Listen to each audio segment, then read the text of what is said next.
اور وہ ہے فوج کا اپنی آئینی حدود میں واپس جانا، سیاست سے خود کو علیحدہ کرنا اور اپنی متعین کردہ ذمہ داریاں پوری کرنا، اور یہ کام فوج کو خود کرنا ہوگا، ورنہ یہی بڑھتی خلیج قومی سلامتی کی اصطلاح میں فورٹ لائنز بن جائیں گی۔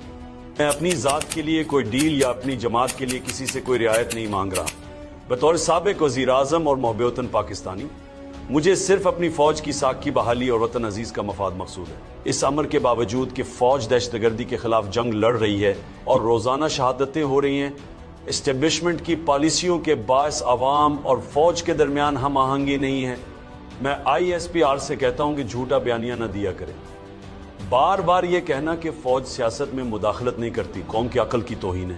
سوشل میڈیا کے اس دور میں کوئی چیز نہیں چھپ سکتی۔ ملک کا بچہ بچہ واقف ہے کہ آرمی چیف ہی اس ملک کا نظام چلاتے ہیں۔ انتخابات میں دھاندلی ہو یا اراکین پارلیمنٹ کی خرید و فروخت، عدلیہ کی تباہی ہو یا عوامی رائے دہی پر قدغن کے کالے قانون، نہ صرف ہماری باشعور قوم بلکہ عالمی برادری کو بھی معلوم ہے کہ اس کے پیچھے کون سے نامعلوم ہاتھ کار فرما ہے۔ لہٰذا میری ان سے گزارش ہے کہ غلط بیانی سے گریز کیا کریں، کیونکہ یہ صرف من حیث الادارہ فوج کی بدنامی کا سبب بنتی ہے۔ میں 5 نکات پر روشنی ڈالوں گا جس کی وجہ سے پاکستان آج تباہی کے دہانے پر کھڑا ہے۔ نمبر 1، دھاندلی زدہ انتخابات کے ذریعے قوم کی جانب سے مسترد شدہ چہروں کو ملک پر مسلط کرنا۔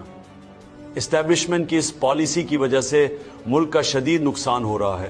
ابھی چند سال قبل تک جن کی سرے محل اور مے فیئر فلیٹس جیسی بے شمار کرپشن کی داستانیں قوم کو سنائی جا رہی تھی، انہی کے لیے پوری ریاستی مشینری اور ایجنسیز کو استعمال کر کے نہ صرف قبل از انتخابات بدترین دھاندلی کی گئی بلکہ پولنگ ڈے اور اس کے بعد بھی تاریخ کا سب سے بڑا ڈاکہ ڈالا گیا اور ان کو قوم پر مسلط کر دیا گیا۔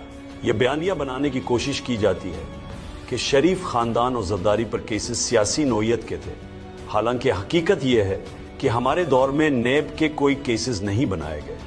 انٹیلیجنس ایجنسیوں نے ان کی کرپشن کے ثبوت اکٹھے کیے۔